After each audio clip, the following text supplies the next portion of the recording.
ஸ்ரீ குருபியோ நமக. சர்வரோக நிவாரணியும் சகல காரிய சித்திதர வல்லதுமான ஸ்ரீமன் நாராயணியம். தியான ஸ்லோகம். சுக்லாம் பரதரம் விஷ்ணும் சசிவர்ணம் சதுர்புஜம் பிரசன்னவதனம் தியாயேத் சர்வ விக்னோபசாந்தயே. குருர் பிரம்மா குருர் விஷ்ணு குருர் தேவோ மகேஸ்வரக குரு சாட்சாத் பரபிரம்மா தஸ்மை ஸ்ரீ குரவே நமக. சரஸ்வதி நமஸ்துப்யம் வரதே காமரூபிணி வித்யாரம்பம் கரிஷ்யாமி சித்திர் பவத்து மே சதா. சர்வமங்கள मांगल्ये शिवे सर्वार्थ साधिके शरण्ये त्र्यंबके गौरी नारायणि नमोस्तुते. शिवं शिवकरं शान्तं शिवात्मानं शिवोत्तमं शिवमार्गप्रणेतारं प्रणतोऽस्मि सदा शिवं. कृष्णाय वासुदेवाय देवकी नन्दनाय च नन्दगोपकुमाराय गोविन्दाय नमो नमः. नमः पङ्कजनाभाय नमः पङ्कजमालिने नमः पङ्कजनेत्राय नमस्ते पङ्कजाङ्ग्रये. पीताम्बरं करविराजितशङ्खचक्रं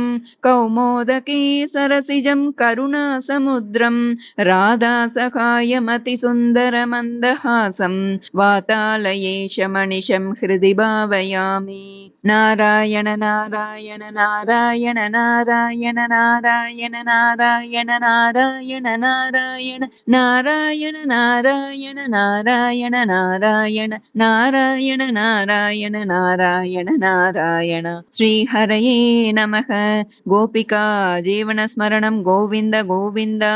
दशकम् 81. कालिन्दी आदि परिग्रहः पारिजात हरणं च. स्निग्धां मुग्धां सततमपि तां लालयन् सत्यभामां यातो भूयः सह खलु तया याज्ञसेनी विवाहम्. पार्थप्रीत्यै पुनरपि मनागास्थितो कस्ति पुर्यां शक्रप्रस्थं पुरमपि विभो संविदाय गतो भूः. भद्रां भद्रां भवद वरजां कौरवेनार्त्यमाणां त्वद्वाचातामहृतकुहनामस्करि शक्रसूनुः. तत्र क्रुद्धं बलमनुनयन् प्रत्यगास्तेन सार्धं शक्रप्रस्थं प्रियसखमुदे सत्यभामा सहायः. तत्र क्रीडन्नपि च यमुनाकूलदृष्टां गृहीत्वा तां कालिन्दीं नगरमगमः काण्डवप्रीणिताग्निः. भ्रातृत्रस्तां प्रणय विवशां देव पैतृष्वसेयीं राज्ञां मध्ये सपदि जकृषे मित्रविन्दामवन्तीं. सत्यां गत्वा पुनरुदवको नग्न जिन्नन्दनां तां बद्ध्वा सप्तापि च वृषवरान् सप्तमूर्तिर्निमेषात्. भद्रां नाम प्रददुरतते देव सन्तर्दनाद्याः तत्सोदर्या वरद भवतः सापि पैतृष्वसेयी. पार्थाद्यैरप्यकृतलवनं तोयमात्राभिलक्ष्यं लक्ष्यं चित्वा शपरमवृता लक्ष्मणामद्रकन्याम्. अष्टावेवं तव समभवन् वल्लभास्तत्र मध्ये शुश्रोतत्वं सुरपतिगिरा भौमधुश्चेष्टितानि. स्मृता यातं पक्षिप्रवरमधिरूढस्त्वमगमो वहन्नङ्के भामामुपवनमिवाराति भवनं. विबिन्दन् दुर्गाणि त्रुटितपृतना शोणितरसैः पुरं तावत् प्राग्ज्योतिषम् अकुरुता शोणितपुरम्. मुरस्त्वां पञ्चास्यो जलदिवन मध्यादुदपत सचक्रे चक्रेण प्रदलितशिरामंशु भवता. चतुर्दन्तैर्दन्तावलपतिभिरिन्दान समरं रताङ्गेन चित्वा नरकमकरोस्तीर्न नरकम्. स्तुतो भूम्या राज्यं सपदि भगदत्तेऽस्य तनये गजं चैकं दत्त्वा प्रजिगयितनागान् निजपुरीं. कलेनाबद्धानां स्वगतमनसां षोडश पुनः सहस्राणि स्त्रीणामपि च धनराशिं च विपुलं. भौमापाकृतकुण्डलं तददितेर्दातुं प्रयातो दिवं शक्राद्यैर्महितः समन्दयितया द्युस्त्रीषु दत्तक्रिया. कृत्वा कल्पतरुं रुषाभिपतितं जित्वेन्द्रमभ्यागमः तत्तु श्रीमददोष ईदृश इति व्याख्यातुमेवा कृताः. कल्पद्रुं सत्यभामा भवनभुवि सृजन् द्व्यष्ट्र सहस्रयोषाः स्वीकृत्य प्रत्यगारं विहित बहुवपुर्लीलयन् केलिभेदैः. आश्चर्यान्नारदालोकित विविधगतिस्तत्र तत्रापि गेहे भूयः सर्वासु कुर्वन् दश दश तनयान् पाहि वातालयेश. श्रीहरये नमः. கோபிகா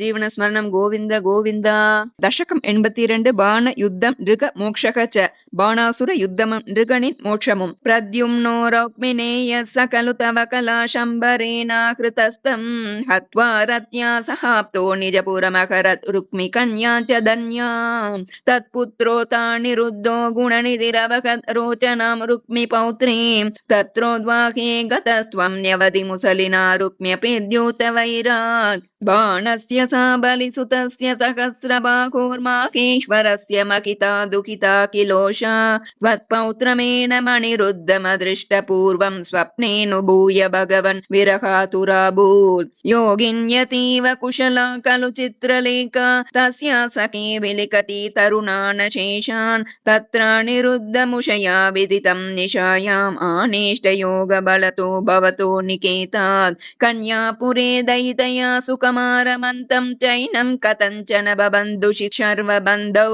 श्रीनारदोक्त तदुदन्तदुरन्तरोषैस्त्वं तस्य शोणितपुरं यदुभिर्न्यरुन्दाः पुरीपालशैलप्रियदुहितृनाथोऽस्य भगवान् समं भूतव्रातैर्यदुबलमशङ्कं निरुरुदे महाप्राणो बाणो झटिति युयुधानेन युयुधे गुहः प्रद्युम्नेन त्वमपि पुरहन्त्रा जगटिषे निरुद्धाशेषास्त्रे मुमुकुशितवस्त्रेण गिरिशे धृता भूता भीता प्रमतकुलवीरः प्रमथिताः परास्कन्दत्स्कन्द कुसुमशरबाणैश्च सचिवः सकुम्बाण्डो बाण्डं नवमिव बलेनाशु बिबिधे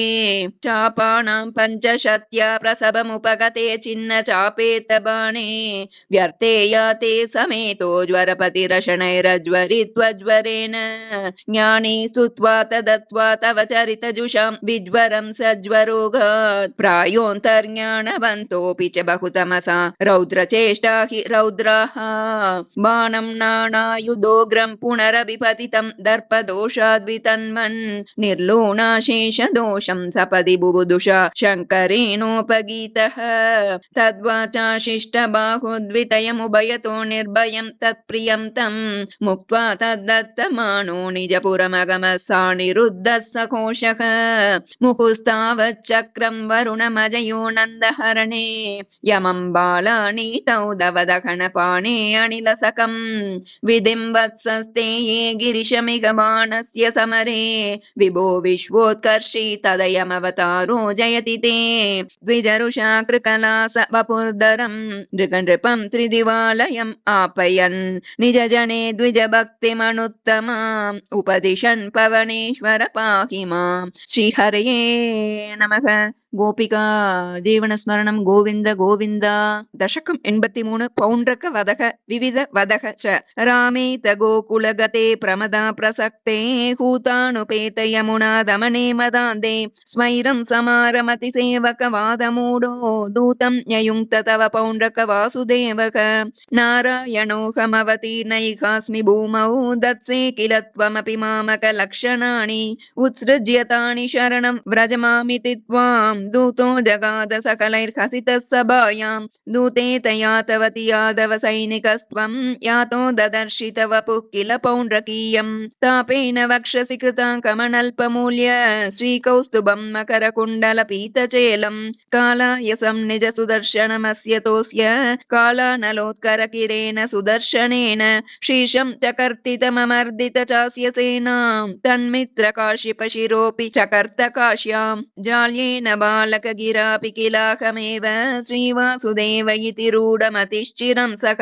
सायुज्यमेव भवदैक्यधिया गतो भूत् को नाम कस्य सुकृतं कथमित्यवेयात् काशीश्वरस्य तनयोत सुदक्षिणाख्यः शर्वं प्रपूज्य भवते विहिताभिचारः कृत्यानलं कमपि बाणरणातिभीतैः भूतैः कथञ्चन वृतैः सममभ्यमुञ्च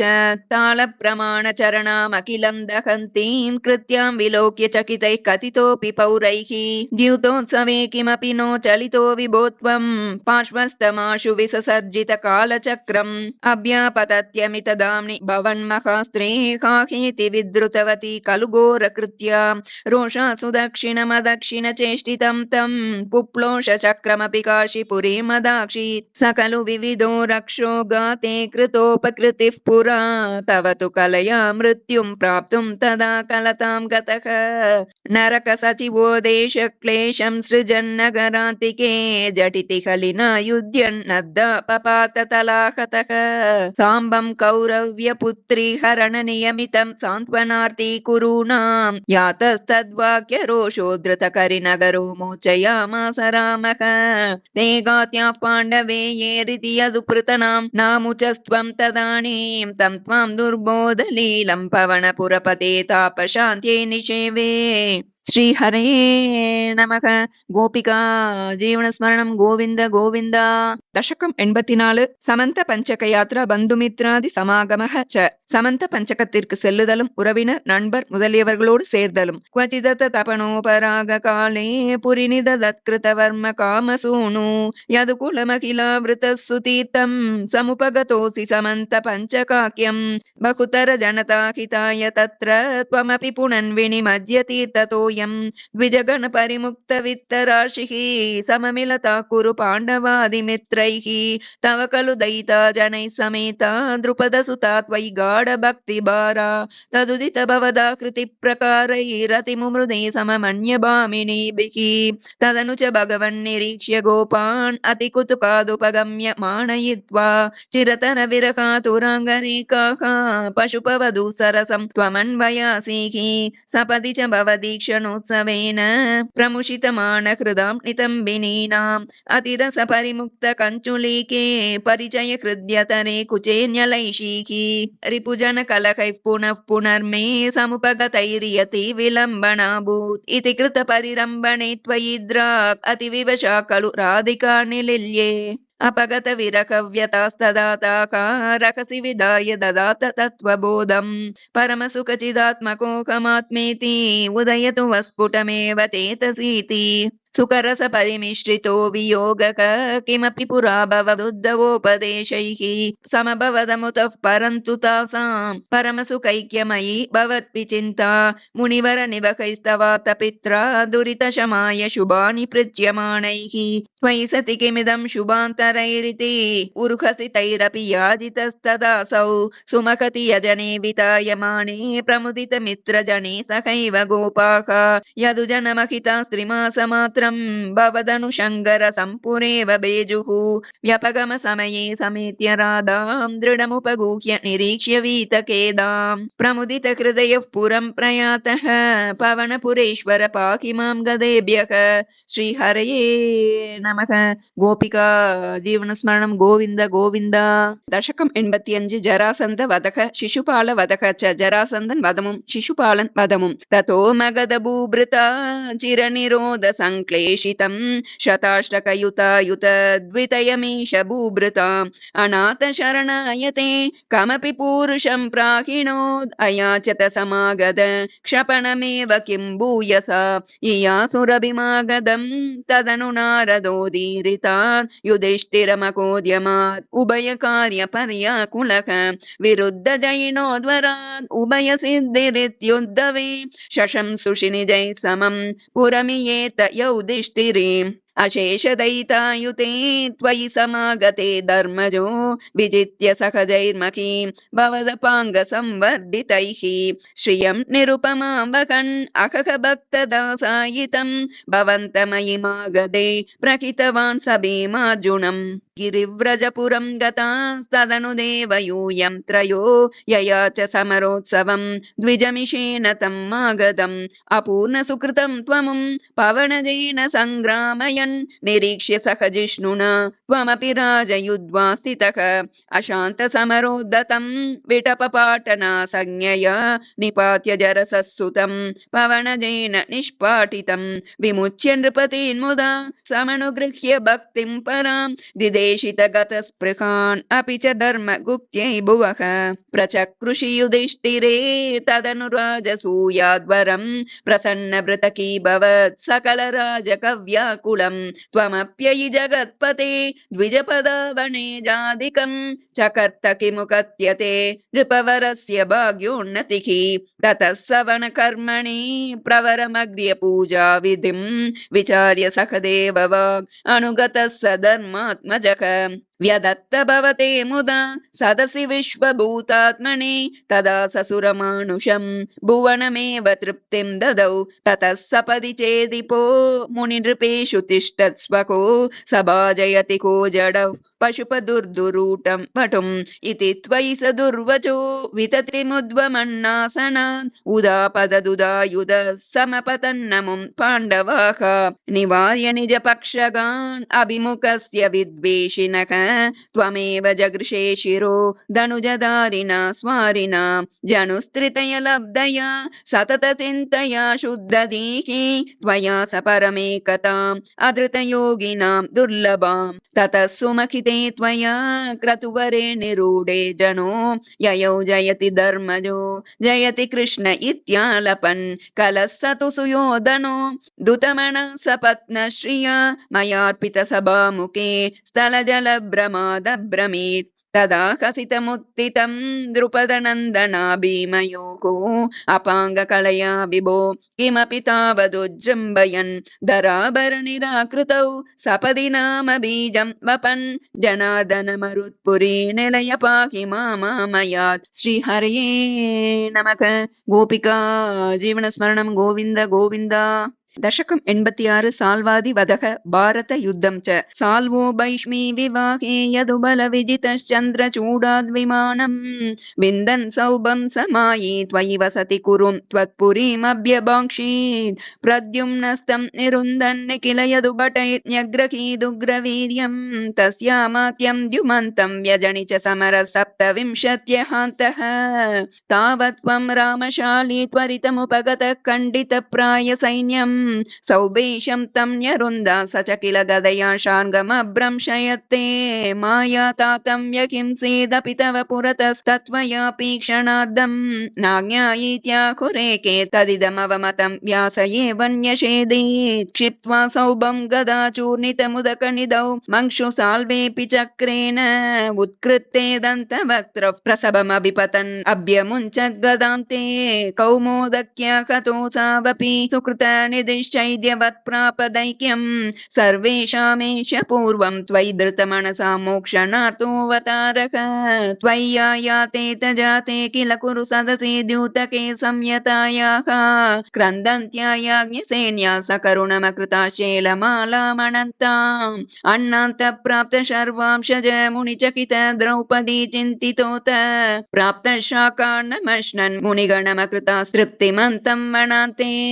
युद्धोद्योगेत मन्त्रे मिलति सति वृतः फल्गुणेन त्वमेकः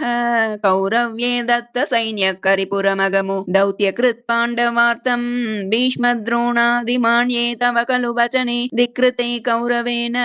व्यावृण्वन् विश्वरूपं मुनि सदसि पुरीं क्षोभयित्वा गतो भूः जिष्णोस्त्वं कृष्णसूतः खलु समरमुखे बन्धुघाते दयालुं किन्नं तं वीक्ष्य वीरं किमिदमयि सखे नित्यये कोऽयमात्मा को वद्यः कोऽत्र हन्ता तदिह वदभयं प्रोज्य मय्यर्पितात्मा धर्म्यं युद्धं चरेते प्रकृतिमणयता दर्शयन् विश्वरूपं भक्तो तं सेत भीष्मे तव धरणिभरक्षेप कृत्यैकसक्ते नित्यं नित्यं विबिन्दत्ययुत समधिकं प्राप्त साधे च पार्थे निःशस्त्रत्व प्रतिज्ञां विजहदरिवरं धारयन् क्रोधशाली वादावन् प्राञ्जलिं तं नतशिरसमतो वीक्ष्य मोदादपागाः युद्धे द्रोणस्य हस्ते स्थिररणभगदत्तेरितं वैष्णवास्त्रं वक्षस्यादत्तचक्रस्थगितरविमखौ प्रार्थयत् सिन्धुराजं नागास्त्रे कर्णमुक्ते क्षितिमवणमयन् केवलं कृत्तमौलिं तत्रापि पार्थं किमिव न हि भवान् पाण्डवानामकार्षीत् युद्धादौ तीर्थगामी सकलु खलधरो नैमिषक्षेत्रमृच्छन् अप्रत्युत्थायि सूतक्षयकृदत सुतं तत्पदे कल्पयित्वा यज्ञग्नं बल्वनं पर्वणि परिदलयन् स्नाततीर्थोरणाते सम्प्राप्तो भीम दुर्योधन रणमशमं वीक्ष्य यातः पुरीं ते संसुप्त द्रौपदेय क्षपणहतधियं द्रौणिमेत्यत्वदुक्त्या तन्मुक्तं राममस्त्रं समकृत विजयो मौलिरत्नं च जह्रे उच्चित्यै पाण्डवानां पुनरपि च विशत्युत्तरा गर्भमस्त्रे रक्षन्नङ्गुष्टम तन्मात्र किल जठरमगश्चक्रपाणिर्विभोत्वम् धर्मौगम् धर्मसूनोरभिददकिलं छन्दमृत्यु स भीष्मः त्वां पश्यन् भक्तिभूम्नैव हि सपदि ययौ निष्कल ब्रह्म भूयम्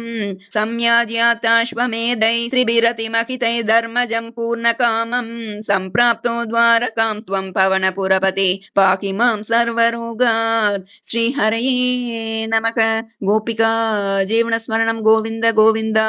दशकम् 87 कुचेल वृत्तान्तः कुचेलन् वरलारु कुचेल नाम भवतः सतीत्यतां गतः स सान्दीपनि मन्दिरे द्विजः त्वदेकरागेण धनादिनिस्पृहो दिनानि निन्ये प्रशमी गृहाश्रमी समानशीलापि तदीय वल्लभा तथैव नो चित्त जयं समेयुषि कदाचिदूचे बत वृत्तिलब्धये रमापतिः किं न सकानि सेव्यते इति ऋतोऽयं प्रियया क्षुधार्तया जुगुप्समानोऽपि धने मदावके तदा त्वदालोकन कौतुकाद्ययौ वकन् पटान्ते पृथुकानुपायनम् गतोऽयमाश्चर्यमयीं भवत्पुरीं गृहेषु शैब्या भवनं समेयिवान् प्रविश्य वैकुण्ठमिवापनिर्वृतिं तवाति सम्भावनया तु किं पुनः प्रपूजितं प्रियया च वीजितं करे गृहीत्वा कथयः पुरा कृतं यदिन्दनार्थं गुरुदारचोदितैरपर्तु वर्षं तदमर्षिकानने त्रपाजुषोऽस्मात् पृथुकं बलादत प्रगृह्य मुष्टौ सकृदाशिते त्वया कृतन्नन्वियतेति सम्भ्रमात् रमा किलोपेत्य करं रुरोदते भक्तेषु भक्तेन समानितस्त्वया पुरीं वसन्नेकनिशां महासुखं बत परेद्युर्द्रविणं विना ययौ विचित्ररूपस्तव कल्वनुग्रहः यदि ह्ययाचिष्यमदास्यदच्युतो वदामि भार्यां किमिति व्रजन्नसौ त्वदुक्तिलीलास्मितमग्नदिः पुनः क्रमाद पश्यन् मणिदि प्रमालयम् किं मार्गविभ्रंश इति भ्रमन् क्षणं गृहं प्रविष्टः स ददर्श वल्लभां सखी परिताम् अणिहेम भूषितां बुबोध च त्वत्करुणां महाद्भुतां सरत्नशालासु वसन्नपि स्वयं समुन्नमद्भक्तिभरोऽमृतं ययौ त्वमेव मा पूरित भक्तवाञ्छितो मरुत्पुराधीश हरस्व मे गदान् श्रीहरे नमः गोपिका जीवनस्मरणं गोविन्द गोविन्द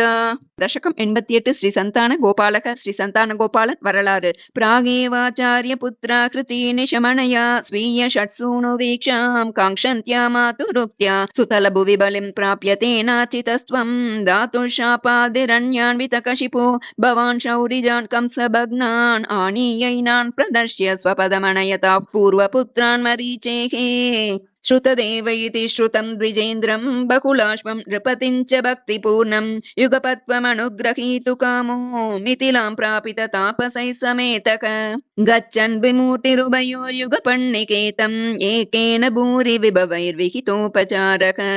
अन्येन तद्दिनभृतैश्च फलौदनाद्यैस्तुल्यं प्रसेदित ददात च मुक्तिमाभ्याम् भूयो तद्वारवत्यां द्विजतनयमृतिं तत्प्रलापानपि त्वं को वा दैवं निरुन्दादिति किल कथयन् विश्ववोडाप्यसोडाः जिष्णोर्गर्वं विनेतुं त्वयि मनुजधिया कुण्ठिताञ्चास्य बुद्धिं तत्त्वारूढां विधातुं परमतमपदप्रेक्षणेनेति मन्ये नष्टा अष्टास्य पुत्राः पुनरपि तव तूपेक्षया कष्टवादः स्पष्टो जातो जनानामत तदवसरे द्वारकामापपार्थः मैत्र्या तत्रोषितोऽसौ नवमसुतमृतौ विप्रवर्य प्ररोदम् श्रुत्वा चक्रे प्रतिज्ञामनुपकृतसुतः सन्निवेक्षि कृशाणुं मानी सत्त्वामपृष्ट्वा द्विजनिलयगतो बाणजालैर्महास्त्रैः रुन्दानसूतिगेहं पुनरपि सकसा दृष्टनष्टे कुमारे यां यामैन्द्रीं तथान्या सुरवरनगरीर्विद्यया साध्य सद्यो मोगोद्योगः पतिष्यन् कुतभुजि भवता सस्मितं वारितोऽभूत् सार्धं तेन प्रतीचीं दिशमतिज विनास्यन्दनेनाभियातो लोकालोकं व्यतीतस्तिमिरभरमतो चक्रधाम्ना निरुन्धन् चक्रां शुक्लिष्टदृष्टिं स्थितमत विजयं पश्य पश्येति वारां पारे त्वं प्राददर्श किमपि हि तपसां दूरदूरं पदं ते तत्रासीनं भुजङ्गादिपशयनतले दिव्यभूषायुधाद्यैः आवीतं पीतचेलं प्रतिनवजलदश्यामलं श्रीमदङ्गं मूर्तीनामीशितारं परमिकतिसृणामेकमर्थं श्रुतीनां त्वामेव त्वं परात्मन् प्रियसखसखितो नेमितक्षेमरूपं युवा मामेव द्वावधिक विवृतान्तर्हिततया विभिन्नौ सन्द्रष्टुं स्वयमहमः वर्षं द्विजसुतान् नयेतं द्रागेतानिति खलु वितीर्णान् पुनरमून् द्विजायादायादाः प्रणुतमहिमा पाण्डुजनुषा एवं नानाविकारे जगदभिरमयन् वृष्णिवंशं प्रपुष्णन् ईजानो यज्ञभेदैरतुलविहृतिभिः प्रीणयन्नेन नेत्राः भूभारक्षेपदम्बात्पदकमलजुषां मोक्षणायावतीर्णः पूर्णं ब्रह्मैव साक्षात् यदुषुमनुजतारूषितस्त्वं व्यलासीः प्रायेण द्वारवत्यामवृतदयितदा नारदस्त्वद्रसार्द्रः तस्माल्लेभे कदाचित् खलु सुकृतनिधिस्त्वत्पिता तत्त्वबोधं भक्तानामग्रयायि स च खलु मतिमानुद्धवस्त्वत्त एव प्राप्तो विज्ञानसारं स किल जनकितायादुनास्ति बदर्यां सोऽयं कृष्णावतारो जयति तव विभो यत्र सौहार्दभीते स्नेहद्वेषानुराग प्रभृतिभिरतुलैरश्रमैर्योगभेदैः आर्तिं तीत्वा समस्ताममृतपदमगुः सर्वतः सर्वलोकाः सत्वं विश्वार्तिशान्त्यै पवनपुरपते भक्तिपूर्त्यै च भूयाः श्रीहरये नमः गोपिका जीवनस्मरणं गोविन्द गोविन्द दशकम् 89 वृकासुर कथा भृगु परीक्षणं च रमा जाने यदिह तव भक्तेषु विभवो न सद्य सम्पद्यस्तदिक मद कृत्वा दशमिनां प्रशान्तिं कृत्वैव प्रदिशसि ततः काममखिलं प्रशान्तेषु क्षिप्रं न खलु भवदीयेच्युति कथा सद्यः प्रसादरुषितान् विधिशङ्करादीन् केचिद् विभो निजगुणानुगुणं भजन्तः भ्रष्टा भवन्ति बत कष्टमदीर्घदृष्ट्या स्पष्टं वृकासुर उदाहरणं किलास्मिन् शकुनिजः स तु नारदमेकदा त्वरिततोषमपृच्छदधीश्वरं स च दिदेश गिरीशमुपासितुं न तु भवन्तमबन्धुमसाधुषु तपस्तप्त्वा घोरं स खलु कुपितः सप्तमदिने शिरश्चित्वा सद्यः पुरकरमुपस्थाप्य पुरतः अतिक्षुद्रं रौद्रं शिरसि करदानेन निधनं जगन्नाथाद्वव्रे भवति विमुखानां क्व शुभदीः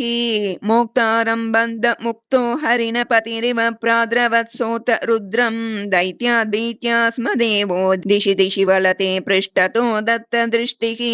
तूष्णीके सर्वलोके तव पदमधिरोक्ष्यन्तमुद्वीक्ष्य शर्वं दूरादेवाग्रतस्त्वं पटुवटुवपुषा तस्तिषे दानवाय भद्रन्ते शाकुणेय भ्रमसि किमधुना त्वं पिशाचस्य वाचा सन्देहश्चेन्मदुक्तौ तव किमु न करोष्यङ्गुलीमङ्गमौलौ इत्थं त्वद्वाक्यमूढशिरसि कृतकरसोपतच्चिन्नपातं भ्रंशो ह्येवं परोपासितुरपि च गतिशूलिनोऽपि त्वमेव भृगुं किल सरस्वती निकटवासिनस्तापसाः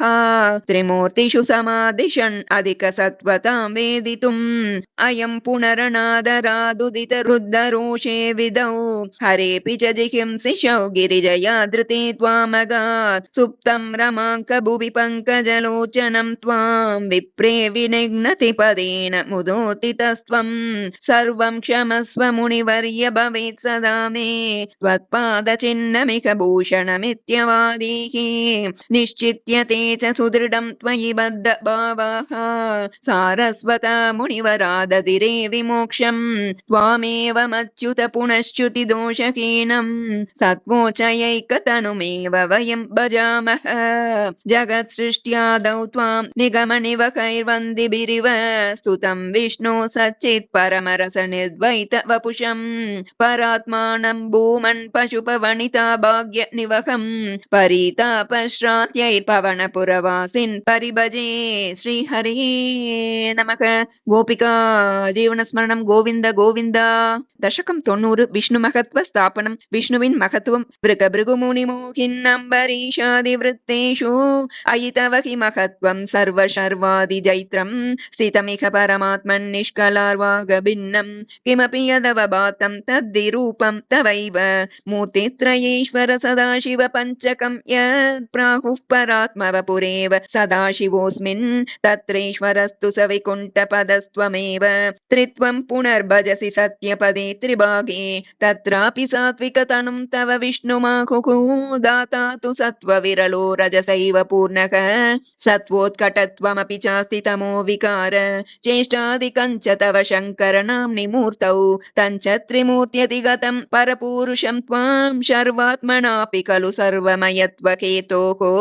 शंसन्त्युपासनविधौ तदपि स्वतस्तु त्वद्रूपमित्यतिदृढं बहुनः प्रमाणम् श्रीशङ्करोऽपि भगवान् सकलेषु तावत् त्वामेव मानयति यो न हि पक्षपाती त्वन्निष्टमेव सखि नाम सहस्रकादि व्याख्याद्भवत्स्तुति परश्च गतिं गतोऽन्ते मूर्तित्रयातिगमुवाच च मन्त्रशास्त्रस्य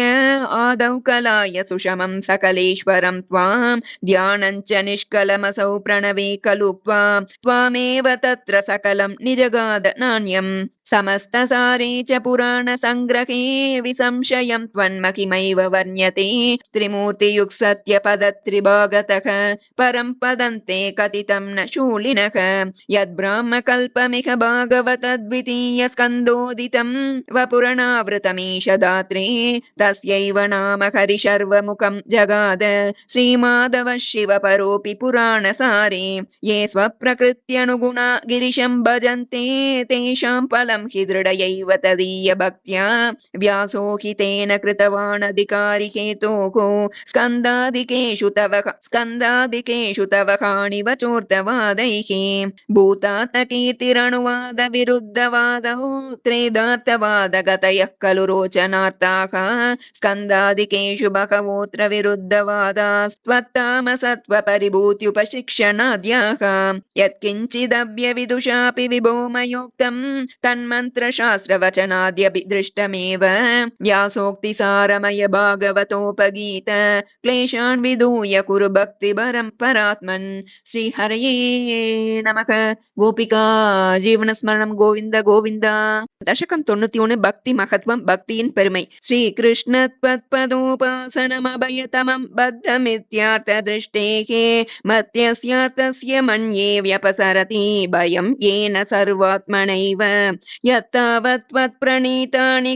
भजनविधिनास्तितो मोहमार्गे धावन्नप्यावृताक्षस्खलति न कुहचेद्देवदेवाखिलात्मन् भूमन् कायेन वाचा मुहुरपि मनसा त्वद्बलप्रेरितात्मा यद्यत् कुर्वे समस्तं तदिह परतरे त्वय्यसावर्पयामि जात्यापीकश्वपाकस्त्वयि निहितमनः कर्म वागिन्द्रियार्थ प्राणो विश्वं पुनीतेन तु विमुखमनस्त्वत्पदात् विप्रवर्यक भीतिर्नाम द्वितीयात् भवति ननु मनः कल्पितं च द्वितीयं तेनैक्याभ्यासशीलो हृदयमिह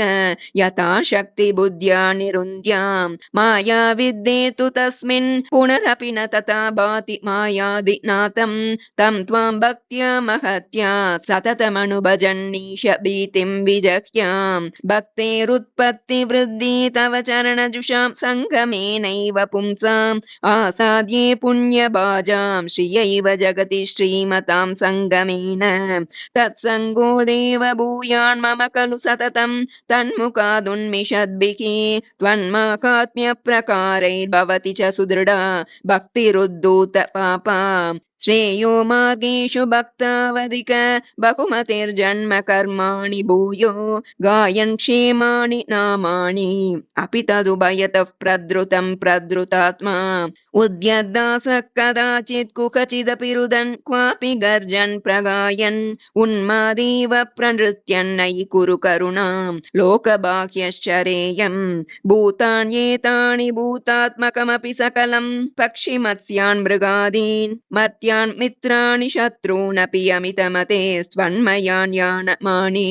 त्वत्सेवायां कि सिद्ध्येन्मम तव कृपया भक्तिदार्ढ्यं विरागः त्वत्तत्त्वस्यावबोधोऽपि च भुवनपते यत्नभेदं विनैव नो मुह्यं क्षुत्रुडाद्यैर्भवसरणि भवैस्त्वन्निलीनाशयत्वात् चिन्ता सातत्यशाली निमिषलवमपि त्वत्पदादप्रकम्पः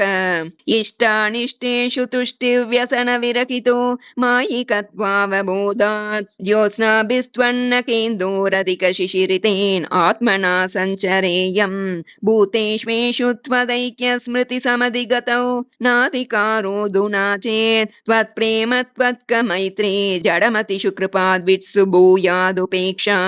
अर्चायां वा समर्चा कुतुकमुरुतर श्रद्धया वर्धतां मे त्वत्संसेवी तथापि द्रुतमुपलभते भक्तलोकोत्तमत्वम् आवृत्य त्वत्स्वरूपं क्षितिजलमरुदाध्यात्मना विक्षिपन्ति जीवान् भूयिष्ठकर्मावलि विवशगति दुःखजाले क्षिपन्ति त्वन्मायामाभिभून्मामयि भुवनपते कल्पते तत्प्रशान्त्यै त्वत्पादे भक्तिरेवेत्यवदधि विभो सिद्धयोगी प्रबुद्धः दुःखान्यालोक्य जन्तुष्वलमुदित विवेकोऽहमाचार्यवर्यात् लब्ध्वा त्वद्रूपतत्त्वं गुणचरित कथाद्युद्भवद्भक्तिभूमा मायामेनां तरित्वा परमसुखमयी त्वत्पदे मोदिता हि तस्यायं पूर्वरङ्गः पवनपुरपते नाशयाशेषरोगान् श्रीहरये नमः गोपिका जीवनस्मरणं गोविन्द गोविन्द दशकं 92 कर्म मिश्र भक्ति कर्मतोड कूडिय भक्ति वेदै सर्वाणि कर्माण्यफलपरतया वर्णितानीति बुद्ध्वा तानि त्वय्यर्पितान्येव हि समनुचरन् यानि नैष्कर्म्यमीश मा भूद्वेदैर्निषिद्धे कुहचिदपि मनः कर्म वाचां प्रवृत्तिः दुर्वर्जन् चेदवाप्तं तदपि खलु भवत्यर्पये चित्प्रकाशे यस्त्वन्यः कर्मयोगस्तव भजनमयस्तत्र चाभीष्टमूर्तिं कृद्यां सत्त्वैकरूपां दृशति हृदि मृदि क्वापि वा भावयित्वा पुष्पैर्गन्धै निवेद्यैरपि च विरचितैः शक्तितो भक्तिपूतैः नित्यं वर्यां सपर्यां विदधदै विभो त्वत्प्रसादं भजेयं स्त्रीशूद्रास्त्वत्कथादिश्रवणविरहिता आसतां ते दयार्काः त्वत्पादासन्नयातान् द्विजकुलजनुषो हन्तशोचाम्यशान्तान् वृत्त्यर्थन्ते यजन्तो बहुकथितमपि त्वामनार्कर्णयन्तो दृप्ता विद्याभिजात्यै किमुन विदधते तादृशं मा कृता मां पापोऽयं कृष्णरामेत्यभिलपति निजं गूहितुं दुश्चरित्रं निर्लज्जस्यास्य वाचा बहुतर कथनीयानि मे विघ्नितानि भ्राता मे वन्द्यशीलो भजति किल सदा विष्णुमित्थं बुधांस्ते निन्दन्त्युच्चैर्हसन्ति त्वयि निहितमतिं तादृशं मा कृता मां श्वेतच्छायं कृते त्वां मुनिवरवपुषं प्रीणयन्ते तपोभिः त्रेतायां सृक्सृवाद्यङ्कितमरुणतनुं यज्ञरूपं यजन्ते सेवन्ते तन्त्रमार्गैर्विलसदरिगदं द्वापरे श्यामलाङ्गं नीलं सङ्कीर्तनाद्यैरिककलिसमये मानुषास्त्वां भजन्ते सोऽयं कालय्य कालो जयति मुररिपो यत्र सङ्कीर्तनाद्यैर्निर्यत्नैरेव मार्गैरखिल धनचिरात् त्वत्प्रसादं भजन्ते जाता श्रेता कृतादौ अपि हि किल कलौ सम्भवं कामयन्ते दैवा तत्रैव जातान् विषय विशरसैर्मा विभो वञ्चयास्मान् भक्तास्तावत् कलौ स्युर्द्रमिलभुवि ततो भूरिशस्तत्र चोच्चैः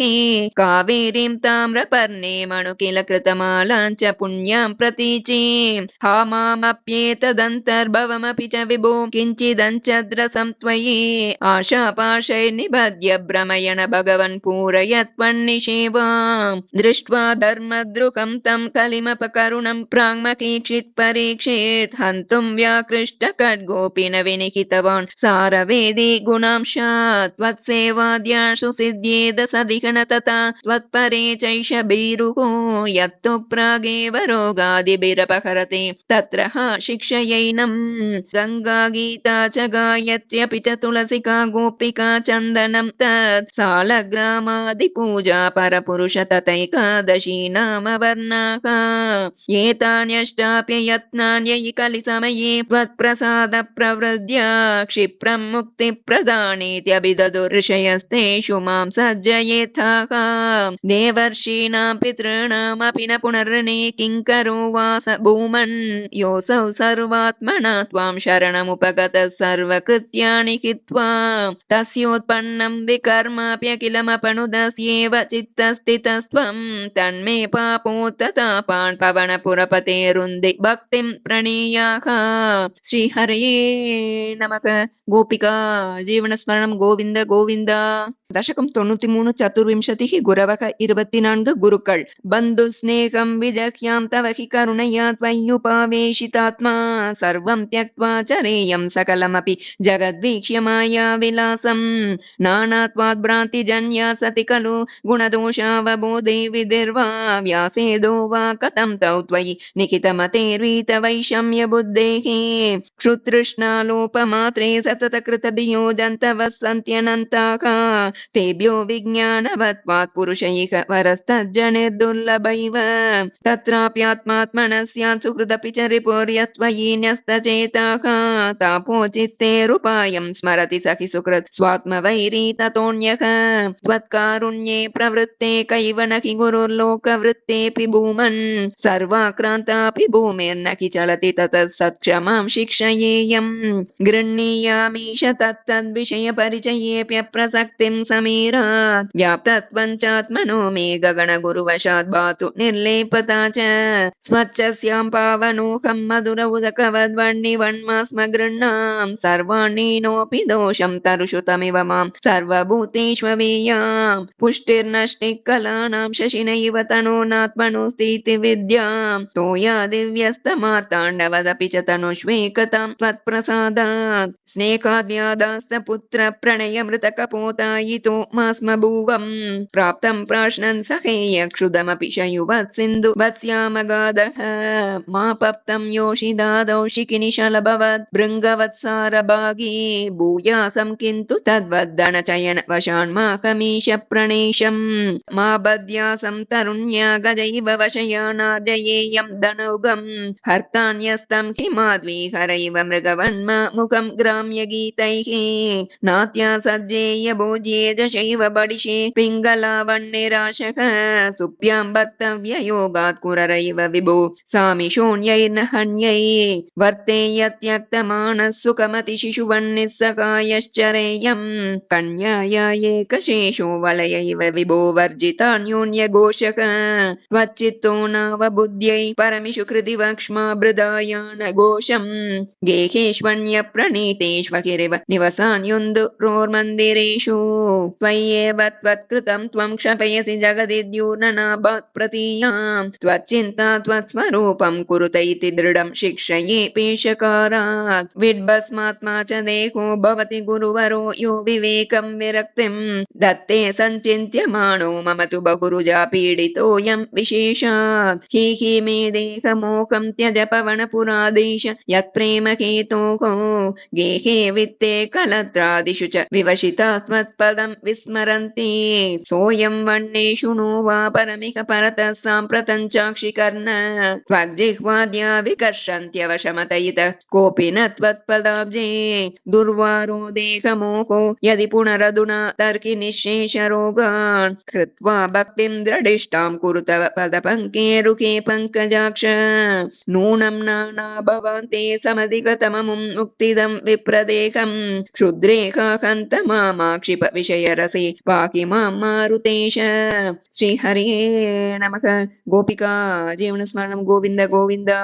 दशकं 94 तत्वज्ञान उत्पत्तिः उण्मैयறிविन् तोत्रम् शुद्धा निष्काम धर्मैः प्रवर गुरुगिरा तत्स्वरूपं परन्ते शुद्धं देहेन्द्रियादिव्यपगतमखिल व्याप्तमावेदयन्ते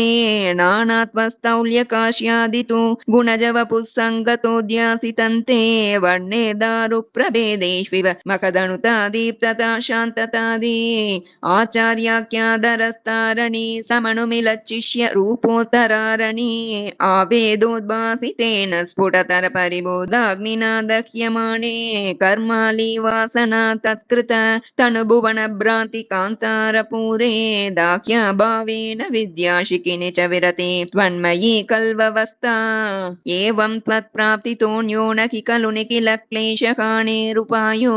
नैकान्तात्यन्तिकास्ते कृषिवदगद षड्गुण्य षट्कर्मयोगाः दुर्वैकल्यैरकल्या अपि निगमपतास्तत्फलान्यप्यवाप्ता मत्ता स्वां विस्मरन्तः प्रसजति पतने यान्त्यनन्तान् विषादान् त्वल्लोकादन्यलोकक्वनुभयरहितो यत्परार्धद्वयान्ते त्वद्भीतः सत्यलोकेऽपि न सुखवसतिः पद्मभूः पद्मनाभ एवं भावे त्वधर्मार्जित बहुतमसां काकतानरकाणां तन्मे त्वं चिन्दिबन्धं वरद कृपणबन्धो कृपापूरसिन्धो यातात्या त्वन्मयस्यैव किममन विभो वस्तुतो बन्धमोक्षौ माया विद्या तनुभ्यां तव तु विरचितौ स्वप्नबोधोपमौ तौ बद्धे जीवद्विमुक्तिं गतवति च बिदा तावती तावदेको भुङ्क्ते देहद्रुमस्थो विषयफलरसान्नापरो निर्व्यतात्मा जीवन्मुक्तत्वमेवं विदमिति वचसा किं फलं दूरदूरे तन्नामा शुद्धबुद्धेन च लघुमनसशोधनं भक्तितोऽन्यत् तन्मे विष्णो कृशिष्टा स्वयि कृतसकलप्रार्पणं भक्तिभारं येन स्यामंशु किञ्चित् गुरुवचनमिलत्वत्प्रबोधस्त्वदात्मा शब्दब्रह्मण्यपीह प्रयतितमनसस्त्वान्न जानन्ति केचित् कष्टं वन्द्यश्रमास्ते चिरतरमिह गां बिभ्रति निष्प्रसूतिं यस्यां विश्वाभिराम सकलमलकरा दिव्यलीलावताराः सच्चित् सान्द्रं च रूपं तव न निगदितं तान्न वाचं ब्रियासं यो यावान् यादृशो वा त्वमिति किमपि नैवावगच्छामि भूमन् एवं चानन्यभावस्त्वदनुभजनमेवाद्रिये चैद्यवैरिन् त्वल्लिङ्गानां त्वदङ्घ्रि प्रियजन सदसां दर्शन स्पर्शनादिके भूयान्मे त्वत्प्रपूजानतिनुति गुणकर्मानुकीर्त्यादरोऽपि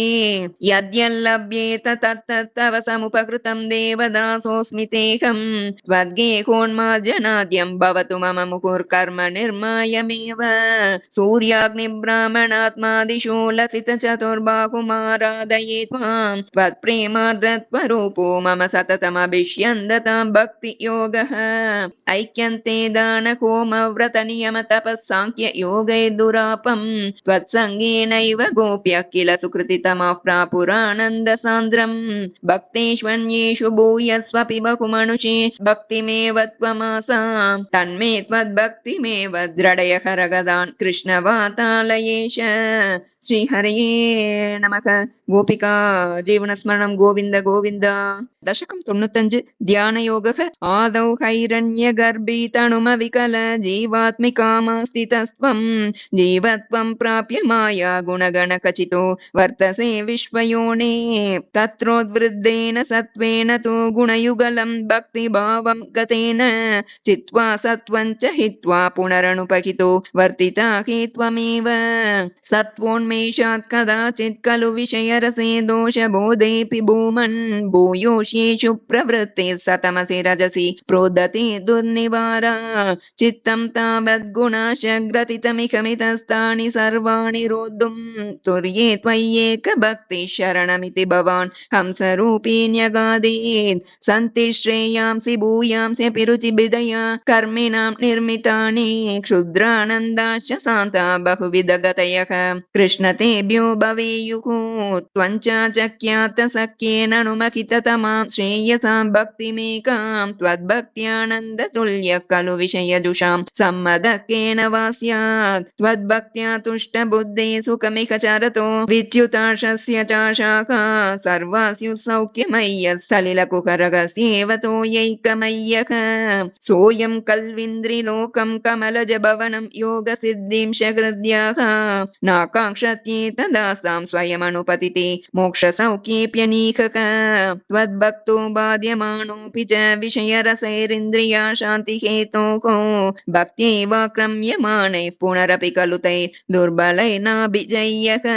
सप्ताचिर्दीपिता चिर्दहति किल यथा भूरिदारुप्रपञ्चं त्वद्भक्त्योगे तथैव प्रदहति दुरितं दुर्मदक्वेन्द्रियाणां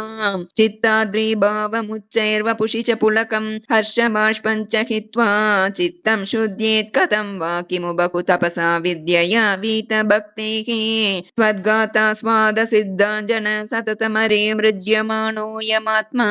चक्षुर्वत्तत्वसूक्ष्मं भजति न तु तथा व्यस्तया तर्ककोट्या ध्यानन्ते शीलयेयं समतनुसुख बद्धासनो नासिकाग्र न्यस्ताक्षः पूरकाद्ये जितपवनपतश्चित्त पद्मन्त्ववाञ्चम् ऊर्ध्वाग्रं भावयित्वा रविविदुषिकिनः संविचिन्त्योपरिष्टात् तत्रस्तं भावये त्वां सजलजलधर श्यामलं कोमलाङ्गम् आनीलश्लक्ष्णकेशं ज्वलितमकरसत्कुण्डलं मन्दहास स्यन्दार्द्रं कौस्तुभश्रीपरिगतवनमालोरुहाराभिरामम् श्रीवत्साङ्कं सुबाहुं मृदुलसदुदरं काञ्चनच्चायचैलं चारुस्निग्धोरुमम्बोरुकललितपदं भावयेकं भवन्तं सर्वाङ्गीष्वङ्गरङ्गत्कुतुकमिति मुहुर्धारयन्नीश चित्तं तत्राप्येकत्र युञ्जे वदन सरसिजे सुन्दरे मन्दकासे तत्रालीनन्तु चेतः परमसुखचिदद्वैतरूपे वितन्वन् अन्यन्नो चिन्तयेयं मुहुरिति समुपारूढयोगो भवेयम् इत्थं त्वद्ध्यानयोगे सति पुनरनिमाद्यष्ट संसिद्धयस्ताः दूरश्रुत्यादयोऽपि ह्यकमकमिकया सम्पदेयुर्मुरारे त्वत्सम्प्राप्तौ विलम्बावकमखिलमिदं नाद्रिये कामयेकं त्वामेवानन्दपूर्णं पवनपुरपति पाहि मां सर्वतापात् श्रीहरये नमः गोपिका जीवनस्मरणं गोविन्द गोविन्द दशकं 96 பகவத் விபூதயக ஞான கர்ம பக்தி யோகக ச பகவானின் பெருமை ஞான கர்ம பக்தி யோகம் த்வம் ஹி பிரம்மைவ சாக்ஷாத் பரமுருமகிமன் அக்ஷராணாம் அகாரக தாரோ மந்த்ரேஷு ராஜ்ஞாம் அனுரசி முனிஷு த்வம் பிருகுர்நாரதோபி பிரஹ்லாதோ தானவானாம் பசுஷு ச சுரபிः பக்ஷிணாம் வைனதேயோ நாகானாம் அஸ்ய நந்த சுரசரிதபி ச ஸ்ரோதசாம் விஸ்வமூர்த்தே பிரம்மண்யானாம் பலிஸ்த்வம் क्रतुषु च जपयज्ञोऽसि वीरेषु पार्थो भक्तानामुद्धवस्त्वं बलमसि बलिनां दाम तेजस्विनां त्वं नास्त्यन्तस्त्वद्विभूतेर्विकसदतिशयं वस्तु सर्वं त्वमेव त्वं जीवस्त्वं प्रधानं यदिह भवदृते तन्न किञ्चित् प्रपञ्चे धर्मं वर्णाश्रमाणां श्रुतिपथविहितं त्वत्परत्वेन भक्त्या कुर्वन्तोऽन्तर्विरागे विकसति शनकैः सन्त्यजन्तो लभन्ते सत्ता स्फूर्ति प्रियत्वात्मकमखिल पदार्थेषु भिन्नेष्व भिन्नं निर्मूलं विश्वमूलं परममकमिति त्वद्विबोधं विशुद्धं ज्ञानं कर्मापि भक्तिस्त्रितयमिक भवत्प्रापकं तत्र तावत् निर्भिन्नानाम् अशेषे विषयैः भवेत् ज्ञानयोगेऽधिकारः सक्तानां कर्मयोगस्त्वयि विनिहितो ये तु नात्यन्तसक्ताः नाप्यत्यन्तं विरक्तास्त्वयि च धृतरसा भक्तियोगो ह्यमीषां ज्ञानं त्वद्भक्ततां वा लघुसुकृतवशान्मत्यलोके लभन्ते तस्मात् तत्रैव जन्म स्पृहयति भगवन् नाकगो नारको वा आविष्टं मां तु दैवात् भवजलनिधि पोतायिते मत्यदेहे त्वं कृत्वा कर्णधारं गुरुमनुगुणवादायितस्तारयेताः अव्यक्तं मार्गयन्तः श्रुतिभिरपि नयैः केवलज्ञान लुब्धाः क्लिश्यन्ते तीव सिद्धिं बहुतर जनुषामन्त एवाप्नुवन्ति दूरस्थः कर्मयोगोऽपि च परमफले नन्वयं भक्तियोगः त्वामूलादेव हृद्यस्त्वरितमयि भवत्प्रापको वर्धतां मे ज्ञानायैवाति यत्नं मुनिरपवदति ब्रह्मतत्त्वं तु शृण्वन् गाढं त्वत्पादभक्तिं शरणमयति यस्तस्य मुक्तिः कराग्रे त्वद्ध्यानेऽपीखतुल्या पुनरसुकरता चित्तचाञ्चल्यहेतोः अभ्यासादाशु शक्यं तदपि वशयितुं त्वत्कृपाचारुताभ्यां निर्विन्नः कर्म मार्गे खलु विषमतमे त्वत्कथादौ च गाढं जातः श्रद्धोऽपि कामानयि भुवनपते नैव शक्नोमि खातुं तद्भूयो निश्चयेन त्वयि निहितमना दोषबुद्ध्या भजंस्तान् पुष्णीयां भक्तिमेव त्वयि हृदयगते मंक्षु नक्ष्यन्ति संगाः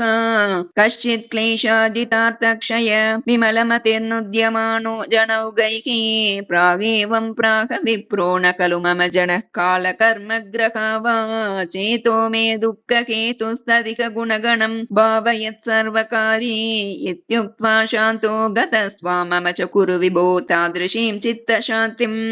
ऐलः प्रागुर्वशीं प्रत्यति विवशमना सेवमानश्चिरन्तां गाढं निर्विण्णं दुर्विद्य भूयो युवति सुखमिदं क्षुद्रमेवेति गायन् त्वद्भक्तिं प्राप्य पूर्णसुखतरमचरत् तद्वदुद्धूत सङ्गम् भक्तो तं संक्रियामां पवनपुरपति हन्त मे रुन्धि रोगान् श्रीहरये नमः। गोपिका जीवनस्मरणं गोविन्द गोविन्द। दशकं 97 उत्तम भक्ति प्रार्थना मार्कण्डेय कथा च त्रैगुण्याद् भिन्न रूपं भवति हि भुवने हीनमद्योत्तमं यत् ज्ञानं श्रद्धा च कर्ता वसतिरपि सुखं कर्म चाकार भेदाः त्वत्क्षेत्रत्वन्निषेवादितु यदिह पुनस्त्वत्परं तत्तु सर्वं प्राहुर्नैर्गुण्यनिष्ठं तदनु भजनतो मंक्षु सिद्धो भवेयं त्वय्येवन्यस्तचित्तः सुखमयि विचरन् सर्वचेष्टा स्वदत्तं भक्तैः सेव्यमानानपि चरितचरान् आश्रयन् पुण्यदेशान् दस्यौ विप्रे मृगादिष्वपि च सममतिर्मुच्यमानावमान स्पर्धासूयादिदोषः सततमखिल भूतेषु सम्पूजये त्वां त्वद्भावो यावदेषु स्फुरति न विशदं तावदेवं ह्युपास्तिं कुर्वन्नैकात्म्यबोधे झटिति विकसति त्वन्मयोकं चरेयं त्वद्धर्मस्यास्य तावत् किमपि न भगवन् प्रस्तुतस्य प्रणाशक तस्मात् सर्वात्मनैव प्रदिश मम विभो भक्तिमार्गं मनोज्ञं तञ्चैनं भक्तियोगं दृढयितुमयि मे साध्यमारोग्यमायुः दिष्ट्या तत्रापि सेव्यं तव चरणमको भेषजा एव दुग्धम् मार्कण्डेयो हि पूर्वं गणकनिगदितद्वादशाब्दायुरुच्चैः सेवित्वा वत्सरं त्वां तव भटनिवहैर्द्रावयामास मृत्युं मार्कण्डेयश्चिरायुः सकलु पुनरपि त्वत्परः पुष्पभद्रातीरे निन्ये तपस्यन्न तुलसुकरति षट्टु मन्वन्तराणि देवेन्द्र सप्तमस्तं सुरयुवति मरुन्मन्मतैर्मोहयिष्यन् योगोष्म प्लुष्यमाणैर्न तु पुनरशक त्वज्जनं निर्जयेत् कः प्रीत्या नारायणाख्यस्त्वमत नरसकः प्राप्तवानस्य पार्श्वं तुष्ट्या तुष्टूयमानः स तु विविधवरे लोभितो नानुमेने द्रष्टुं मायां त्वदीयां किल पुनरवृणोद्भक्ति तृप्तान्तरात्मा माया दुःखानभिज्ञस्तदपि मृगयति नूनमाश्चर्यहेतोः याते त्वय्याशु वाताकुलजलद गलतोय पूर्णातिगुणत् सप्तार्णो राशिमग्नि जगति सतु जले सम्भ्रमन् वर्षकोटिः दीनः प्रैक्षिष्ट दूरे वटदलशयनं कञ्चिदाश्चर्यबालं त्वामेव श्यामलाङ्गं वदन सरसिजन्यस्तपादाङ्गुलीकं दृष्ट्वा त्वां हृष्टरोमात् त्वरितमुपगतः स्प्रष्टुकामो मुनीन्द्रः श्वासेनान्तर्निविष्टः पुनरिह सकलं दृष्टवान् विष्टपौगं भूयोऽपि श्वासवातैर्बहिरनुपतितो वीक्षितस्त्वत्कटाक्षैः मोदादाश्लेष्टुकामस्त्वयि पिहिततनौ स्वाश्रमे प्राग्वदासीत् गौर्या सार्धं तदग्रे पुरविदत गतस्त्वत्प्रिय प्रेक्षणार्थे सिद्धानि वास्य दत्त्वा स्वयमयमजरा मृत्युतादीन् गतोऽभूत् एवं त्वत्सेवयैव स्मररिपुरपि स प्रीयते येन तस्मात् मूर्तित्रयात्मकस्त्वं ननु सकलनियन्तेति सुव्यक्तमासीत् त्र्यंशेऽस्मिन् सत्यलोके विधिकरिपुरभिन्मन्दिराण्यूर्ध्वमूर्ध्वं तेभ्योऽप्यूर्ध्वं तु माया विकृतिविरहितो भाति वैकुण्ठलोकः तत्र त्वं कारणाम्बस्यपि पशुपकुले शुद्ध सत्वैकरूपे सच्चित् ब्रह्माद्वयात्मा पवनपुरपति पाहि मां सर्वरोगात् श्रीहरये नमः। गोपिका जीवनस्मरणं गोविन्द गोविन्द। दशकं 98 निष्कल ब्रह्म उपासனம் முழுமையான பிரம்மத்தின் வழிபாடு நமஸ்கார தசகம் யஸ்மின்னேதத்விபாதம் யதைதமபவத் ஏன சேதம் யயேதத் யோஸ்மாதுத்தேன ரூபக் கலு சகலமிதம் பாசிதம் யஸ்ய பாசா யோ வாசாம் தூரதூரே புனரபி மனசாம் யஸ்ய தேவா முனீந்திரா நோ வித்யுஸ்தத்வரூபம் கிமு புனரபரே கிருஷ்ண தஸ்மை நமஸ்தே ஜன்மாதோ கர்ம நாம ஸ்புடமிக குணதோஷாதிகம் வாண யஸ்மின் लोकानामूतये य स्वयमनुभजति तानि मायानुसारी बिभ्रच्छक्तिररूपोऽपि च बहुतररूपो भात्यद्भुतात्मा तस्मै कैवल्यधाम्ने पररसपरिपूर्णाय विष्णो नमस्ते नोतिर्यञ्चन्न मर्त्यं न च सुरमसुरं न स्त्रियं नो पुमांसं न द्रव्यं कर्म जातिं गुणमपि सदसद्वापि ते रूपमाहुः शिष्टं यस्यान्निषेधे सति निगमशतैर्लक्षणावृत्तितस्तत् कृच्छ्रेणावेद्यमानं परमसुखमयं भाति तस्मै नमस्ते मायायां बिम्बितस्त्वं सृजसि महदहङ्कार तन्मात्रभेदैः भूतग्रामेन्द्रियाद्यैरपि सकल जगत्स्वप्नसङ्कल्पकल्पं भूयः संहृत्य सर्वं कमटैव पदान्यात्मना कालशक्त्या गम्भीरे जायमाने तमसि वितिमिरो भासि तस्मै नमस्ते शब्दब्रह्मेति कर्मेति अनुरिति भगवन् काल इत्यालपन्ति त्वामेकं विश्वहेतुं सकलमयतया सर्वथा कल्प्यमानं वेदान्तैर्यत्तु गीतं पुरुषपरचिदात्माभिदं तत्तु तत्त्वं प्रेक्षामात्रेण मूलप्रकृतिविकृतिकृत् कृष्ण तस्मै नमस्ते सत्त्वेन सत्तया वा न च खलु सदसत्त्वेन निर्वाच्य रूपा दत्तेया सावविद्या गुणपणिमतिवत् विश्वदृश्यावभासं विद्या त्वं सैव याता श्रुतिवचनलवैर् यत्कृपास्यन्दलाभे संसारारण्य सद्य स्त्रुटन परशुतां येति तस्मै नमस्ते भूषासु स्वर्णवद्वा जगति घटशरावादिके मृत्तिकावत् तत्त्वे सञ्चिन्त्यमाने स्फुरति तदधुनाप्यद्वितीयं वपुस्ते स्वप्नद्रष्टु प्रबोधेति मिरलय विदौ जीर्णरज्जोष यद्वत् विद्यालाभे तथैव स्फुटमपि विकसेत् कृष्ण तस्मै नमस्ते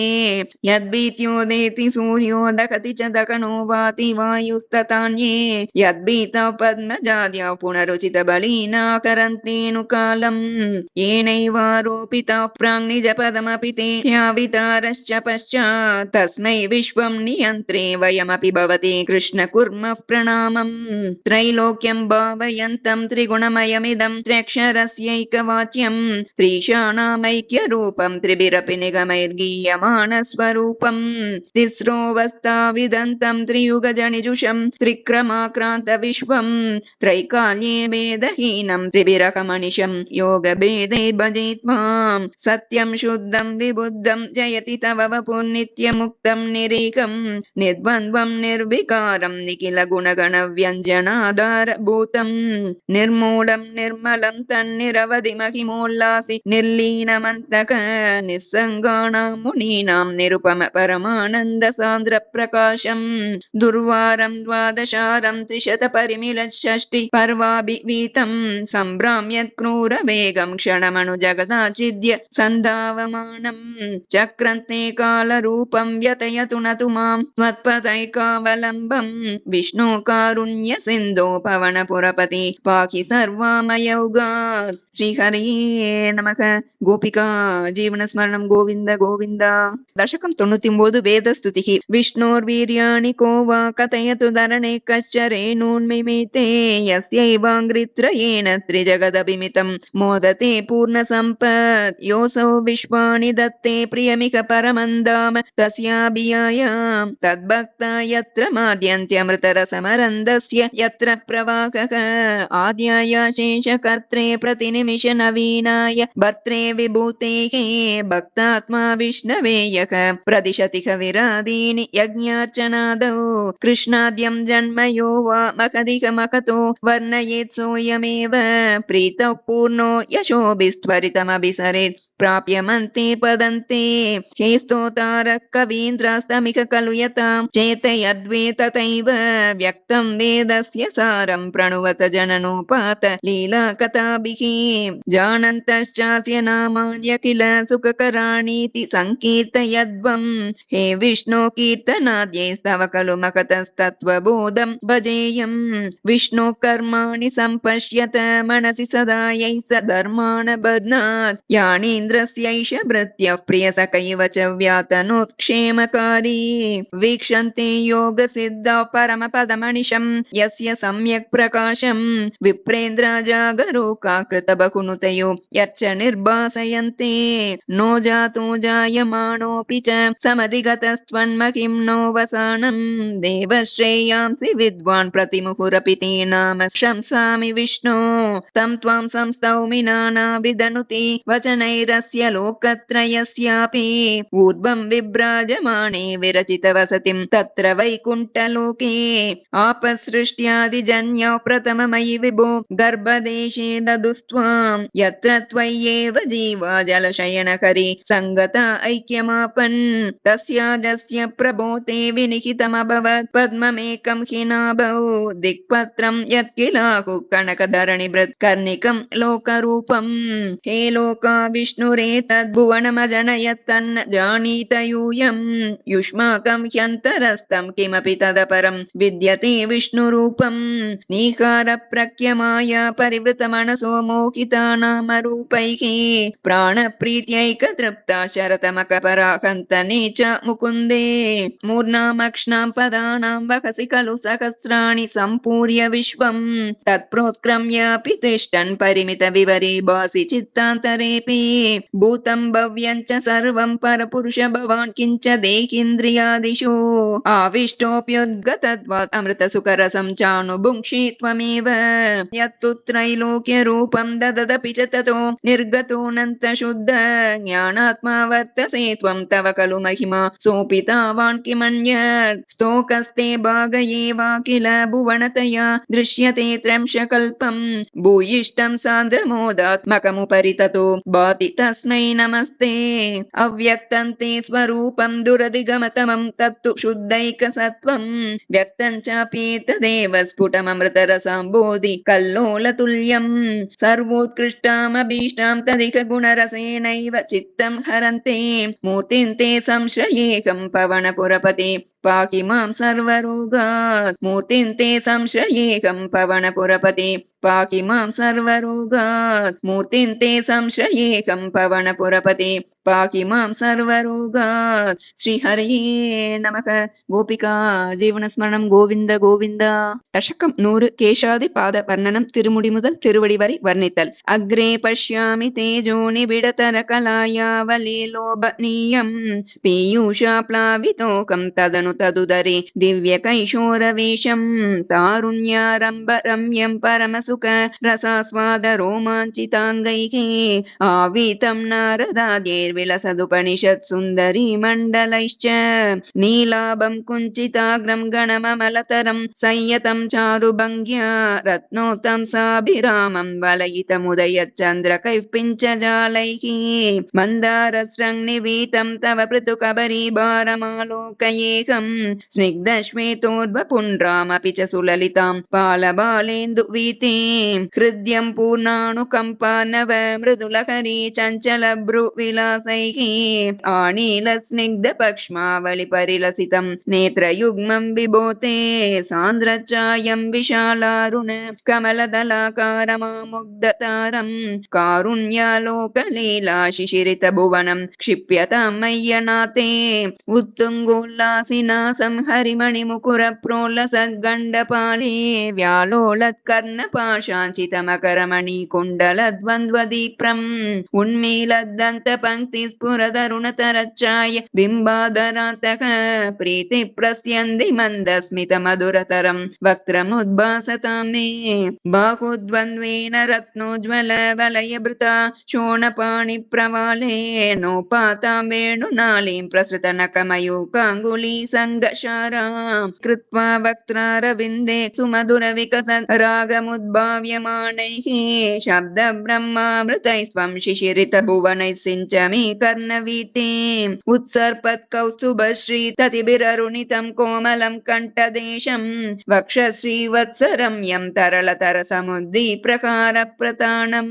नानावर्णप्रसूनावली किसलयिनी वन्यमालां विलोलल्लोलम्बां लम्बमाणामुरसि तव तथा भावये रत्नमालाम् अङ्गे पञ्चाङ्गरागैरतिशय विकसत् सौरभाकृष्टलोकम् लीनानेकत्रिलोकी विततिमपि कृशां बिभ्रतम् अद्य वल्लीं शक्राश्मन्यस्ततप्तोज्ज्वल कनकनिभं पीतचेलं ददानं ध्यायामो दीप्तरश्मि स्फुटमणिरशना किङ्किनी मण्डितं त्वाम् ऊरु चारुत ऊरु गणमसृणरुचौ चित्तचोरौ रमाया विश्वक्षोभं विशङ्क्य ध्रुवमणिशमुभौ पीतचेलावृताङ्गौ आनम्राणां पुरस्तान्यसनधृत समस्तातपाली समुद्गच्छायं जानुद्वयं चक्रमपृतुलमनोज्ञे च जङ्गे निषेवे मञ्जीरं मञ्जुनादैरिव पदभजनं श्रेय इत्यालपन्तं पादाग्रं भ्रान्तिमज्जत् प्रणतजनमनो मन्दरोद्धार कूर्मम् उत्तुङ्गाताम्रराजन्नकरकिमकरज्योत्स्नया चाशितानां सन्तापद्वान्तहन्त्रीं ततिमणुकलये मङ्गलामङ्गुलीनां योगीन्द्राणां त्वदङ्गेष्मधिक सुमधुरं मुक्तिभाजां निवासो भक्तानां कामवर्षद्युतरुकिसलयं नातते पादमूलम् नित्यं चित्तस्थितं मे पवनपुरपते कृष्णकारुण्यसिन्धो कृत्वा निःशेषतापान् प्रतिशतु परमानन्दसन्दोहलक्ष्मी अज्ञात्वा ते महत्त्वं यदिह निगदितं विश्वनाथ क्षमेताः स्तोत्रं चैतत्सहस्रोत्तरमधिकतरं त्वत्प्रसादाय भूयात् वेदानारायणीयं श्रुतिषु च जनुषा स्तुत्यता वर्णनेन स्फीतं लीलावतारैरिदमिह कुरुताम् आयुरारोग्यसौख्यं स्फीतं लीलावतारैरिदमिह कुरुताम् आयुरारोग्यसौख्यं स्फीतं लीलावतारैरिदमिह कुरुताम् आयुरारोग्यसौख्यम् इति मेल्पत्तु श्रीनारायणभट्टत्रिवर्य विरचितं श्रीमन्नारायणीयं स्तोत्रं समाप्तम्। श्रीकृष्णपादाम्बुजं मङ्गलं मञ्जुलं कृष्णपादाम्बुजं माङ्गल्यदायकं कृष्णपादाम्बुजं सङ्कटनाशनं कृष्णपादाम्बुजं सन्तोषदायकं कृष्णपादाम्बुजं दुष्टविनाशनं कृष्णपादाम्बुजं शिष्टजनप्रियं कृष्णपादाम्बुजं मुक्तिप्रदायकं कृष्णपादाम्बुजं शक्तिप्रदायकं कृष्णपादाम्बुजं सन्मयं चिन्मयं कृष्णपादाम्बुजं कल्मषनाशनं कृष्णपादाम्बुजं निष्कलं निस्तुलं कृष्णपादाम्बुजं नित्यनिरामयं कृष्णपादाम्बुजम् आनन्ददायकं कृष्णपादाम्बुजम् आकुलनाशनं कृष्णपादाम्बुजं मोदप्रदायकं कृष्णपादाम्बुजं मोहविनाशनं कृष्णपादाम्बुजं श्रीगुरुवायुपुरेश पादाम्बुजं श्रीश्रीदायकं कृष्णपादाम्बुजं नित्यं नमस्करो नित्यं भज भज नित्यं स्मर स्मर कृष्णपादाम्बुजं नित्यं स्मर स्मर कृष्णपादाम्बुजं नित्यं स्मर स्मर कृष्णपादाम्बुजम् श्री गुरुवायूरप्पन मंगलम मंगलम मंगलाकांत तव वक्षस्थले स्थिता मंगलम प्रार्थ्यमानस्य करोतु मम मंगलम त्वमेव मंगलाकांत लोकमंगलकारकः मंगलं ते प्रवक्ष्यामि मम मंगलहेतवे नारायणाय हरये सृष्टिस्थित्यन्तकारिणे गुरुवातपुरीशाय विश्वरूपाय मंगलम शङ्खचक्रगदा पद्ममाला कौस्तुभधारिणे गुरुवातपुरीशाय विष्णुरूपाय मंगलम् प्रलयाब्धिचरायास्तु नमो वेदविकासिने गुरुवातपुरीशाय मत्स्यरूपाय मंगलम् लक्ष्मीनाथाय शान्ताय नमो मन्दरधारिणे गुरुवातपुरीशाय कूर्मरूपाय मंगलम् क्षित्युद्धारविहाराय हिरण्याक्षासुहारिणे गुरुवातपुरीशाय क्रोडरूपाय मंगलम् प्रह्लादरक्षकायास्तु हिरण्यकशिपुघातिने गुरुवातपुरीशाय नारसिंहाय मंगलम् वामनाय नमः नमस्तुभ्यं बलितर्पापहारिणे गुरुवातपुरीशाय यज्ञरूपाय मङ्गलम् बल्यर्पितपदाब्जाय क्रान्तत्रिभुवनाय च गुरुवातपुरीशाय विश्वरूपाय मङ्गलम् नमः परशुहस्ताय केरलोद्धारकाय च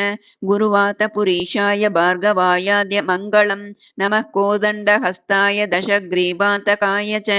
गुरुवातपुरीशाय रामचन्द्राय मङ्गलम् बालगोपालवेशाय पूतनामोक्षदायिने गुरुवातपुरीशाय गोविन्दायास्तु मङ्गलम् वरभट्टात्रिवन्द्याय वातरोगनिवारिणे ज्ञानप्रदाय देवाय वातेशायास्तु मङ्गलम् दयासाराय सौम्याय मम मङ्गलकारिणे सर्वरोगापहाराय वातेशायाद्य मङ्गलम् मया वन्द्याय नित्याय जगत्कारणमूर्तये मम तापविनाशाय जागरूकाय मङ्गलम् पारायण समाप्त श्लोकाः सान्द्रानन्दावबोधात्मकम् अनुपमितं कालदेशावदिभ्यां निर्मुक्तं नित्यमुक्तं निगमशतसहस्रेण निर्भास्यमानम्